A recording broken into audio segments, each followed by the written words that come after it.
Hey YouTube, Not Homar here, and I hadn't done a video for a little while, so I thought I'd do a video tonight and just kind of catch y'all up on a few things and kind of what's been going on with me. Haven't been making any pipes for a while because my shop has been kind of frustrating to work in, and I wanted to kind of get some things done in the shop, so I framed up a big wall to frame my shop and to enclose it so it doesn't kind of interfere with the rest of the basement. And I needed to get that wall in so that I could get some electrical in, because so now I'm running the electrical, and didn't make quite as much progress as I wanted to today. I was trying to put the boxes on a poured concrete wall, and had to break down and go get a hammer drill. And I was struggling with a regular drill. It was just so hard to drill the holes to put these boxes on. And I actually got my hammer drill, and the first hole I drilled, I was like, oh man, I can't believe how much easier that is. And then I realized I had it in reverse, and it was even easier in reverse with the hammer drill. And then when I got it going forward, it was like, oh, and it just goes to show you, you got to have the right tool for the job. But anyhow, so I'm working at getting my shop all wired up, bought a bunch of lights for it, going to get it lit up well, get it so that I am actually excited to go down and work in the shop. Right now it's been so in such a disarray and everything that it's you know, the thought of going down and working in the shops, it's kind of more like, oh, I got to try and figure out how to sort stuff out, and I'm unplugging and plugging in power extension cords and everything, so I'm going to get plugs everywhere, lights everywhere, get it sealed off, put a desk in there, and so I'm excited about it. That's what I've been working on this weekend. Before I started in that, Andrew and I put a new transmission, a new hydrostatic rear end in the lawnmower that he burned up, so we got that done. So it's been just raining this long weekend every day, rain, and not stopping, so it's a good weekend to get some stuff done. So one of the things I did was I took out all my dry tobaccos, some of the tobaccos that I hadn't smoked much that dried up on me, and I opened them up and set them out here in the back porch, and just let them sit in this humid weather. Wow, what a great way to, I really humidified and got the moisture back into a bunch of tobaccos that were kind of almost rode off.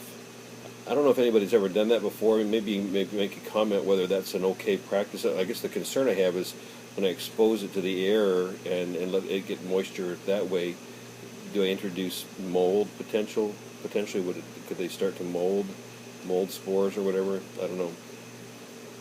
Definitely put the moisture back in a nice way. So it seemed to be a good way to hydrate it. By the way, a bit of housekeeping. I just got this pipe yesterday. A bunch of you guys there have, I think, I was feeling like I was one of the only guys who didn't have a 320. So Smoking Pipes had a good deal on. This one was, two of them came up, and I bought one as soon as I saw them come up, and the second one was gone. I was going to tell a friend about it. It was gone before I knew it. Both of them were gone. But it was a good price. It was $63. I thought that was a pretty good price for a 7LE. 320.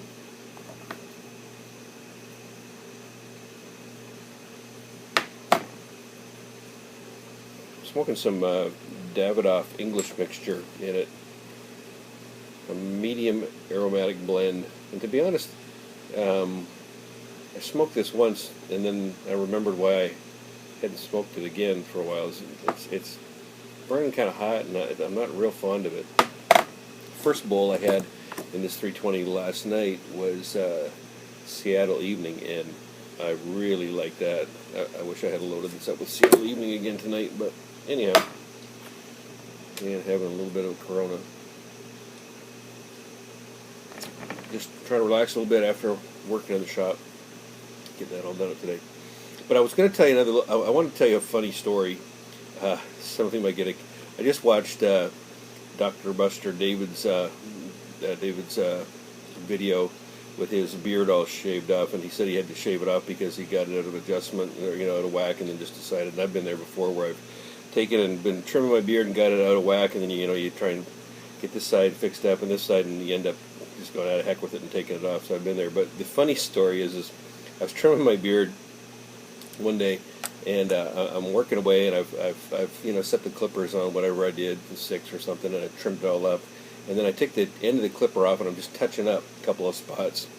And then I forget that I've taken the end off, and I'm on 0 basically, right? Thinking I'm still on 6. And I'm like, oh, I should just trim up my eyebrows a little bit. They're getting a little long. So I grab the clippers, and I go, oh, in from the side, and realize I'm in 0, and I shave off half an eyebrow.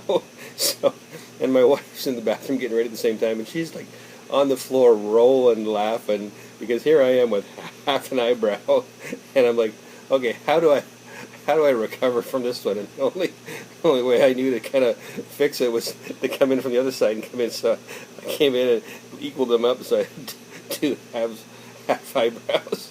So anyhow, it reminded me of that story, David, when you got your beard out of whack, and I didn't figure I could take both eyebrows off totally. That might be been a little wacky, but anyhow, thought I'd share that funny story with you. Be careful when you shave your beard, but be even more careful when you trim your eyebrows. Anyhow, hope you all are doing okay, and we'll talk to you later. See you, everybody.